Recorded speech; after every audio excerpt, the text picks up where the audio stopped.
Chapter 2 la 9th sum. How the following items will appear in the final account of the club for the year ending 31 March 2019. Receipts and payment account கொடுத்திருக்காங்க for the year ended 31 March 2019. Receipt side and payment side. But to subscription income side la வரணும். 2017 to 18 றது previous year, 2018 to 19 றது current year இந்த year இது, 2019 to 20 future year next year ஓடுது.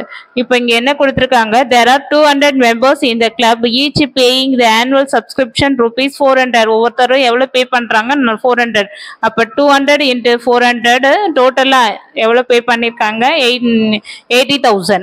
Subscription till outstanding for the year 2017 to 18 is 2,000.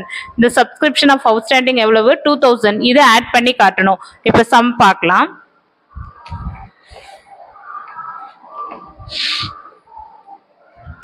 Sum number 9 la heading income and expenditure account for the year ended 31 March 2019. Debtor and creditor. Creditor side la income by subscription 50,000.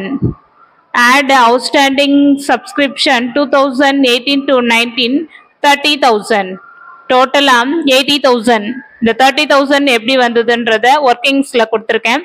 Subscription 2,000 to subscription 200 into 400. 400 rupees, 200 members.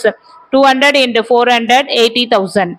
Less 2019 ல எவ்வளவு பே பண்ணிட்டாங்க, subscription பண்ணிருக்காங்க 50,000. இப்ப 80,000 ல 50,000 போயிடுச்சுன்னா இந்த 30,000 இன்னும் பே பண்ணல, இது அவுட்ஸ்டாண்டிங் அர்த்தம். அதனால இந்த அவுட்ஸ்டாண்டிங்க வந்து இந்த சப்ஸ்கிரிப்ஷன்ல ஆட் பண்ணி காட்டியிருக்கோம். நெக்ஸ்ட் வந்து prepare the balance sheet. Balance sheet as on 31 March 2019. Liability side, asset sides.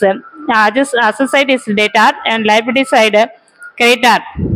Is the asset side la outstanding subscription 2017 and 2018 la 2,000. 2018 to 2019 30,000. Total 32,000 போடணும். Liability side la subscription received in advance for the year 2019 to 20 5,000. இதோட இந்த சம்ம முடியுதோ. இந்த சேனலை subscribe பண்ணுங்க, like பண்ணுங்க, comments கொடுங்க. தேங்க்யூ.